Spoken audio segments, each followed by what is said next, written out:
দিল্লি দরবারে আক্রান্ত আমরা। রাজ্য প্রশাসনের ওপর অনাস্থা প্রকাশ করে সুবিচারের আশায় রাজধানীতে অম্বিকেশ শিলাদিত্যরা অভিযোগ জানালেন জাতীয় মানবাধিকার কমিশন, জাতীয় সংখ্যালঘু কমিশন এবং জাতীয় মহিলা কমিশনে। এদিন বিকেল ৩টে নাগাদ অম্বিকেশ মহাপাত্র সহ ৬ জনের একটি প্রতিনিধি দল জাতীয় সংখ্যালঘু কমিশনে যায়। চেয়ারম্যানের সামনে বিস্তারিতভাবে জানায় নিজেদের দুর্দশার কথা। আবেদন জানায় রাজ্যে প্রতিনিধি দল পাঠিয়ে অভিযোগ খতিয়ে দেখার। আমাদের যে অভিযোগগুলো ছিল সমস্ত আমরা মাইনরিটি আপনার ওই চেয়ারম্যানকে সমস্ত জানালাম। উনি জেনে বললেন আমরা এটা রাজ্য সরকারের কাছে আমরা পাঠাবো, পেটিয়ে উত্তর চেয়ে তারপরে তার ব্যবস্থা আমরা নেব।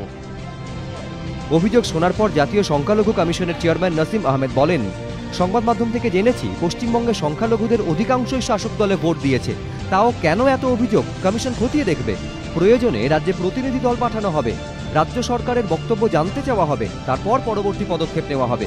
এর আগে এদিন দুপুর 1টা নাগাদ দিল্লিতে জাতীয় মানবাধিকার কমিশনে যান হৃদয় ঘোষ, প্রতিমা দত্ত, শিলাদিত্য চৌধুরীরা। তাদের অভিযোগ পশ্চিমবঙ্গে মানবাধিকার সুরক্ষিত নয়। আমাদের রাজ্যের বহু মানুষের মানবাধিকার আজ আক্রান্ত, এবং পাশাপাশি এও আমরা জানালাম যে রাজ্য মানবাধিকার বলে যে সংস্থাটি আমাদের রাজ্যে আছে সে এখন কার্যত নেই। এরপর জাতীয় মহিলা কমিশনে দরবার করে আক্রান্ত আমরা। সম্প্রতি রাজ্যে ঘটে যাওয়া একের পর এক নারী নির্যাতনের ঘটনার উল্লেখ করে বিচার চায় তারা।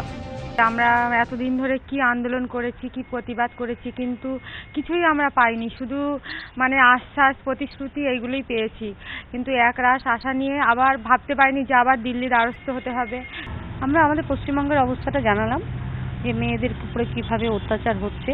হ্যাঁ, আমরা মানবাধিকার কমিশন, মহিলা কমিশন কোনো জায়গায় গিয়েই কোনো আমাদের লাভ হচ্ছে না, কেউ আমাদের দেখছে না, তাই আমরা আজকে ওনার কাছে এসেছি।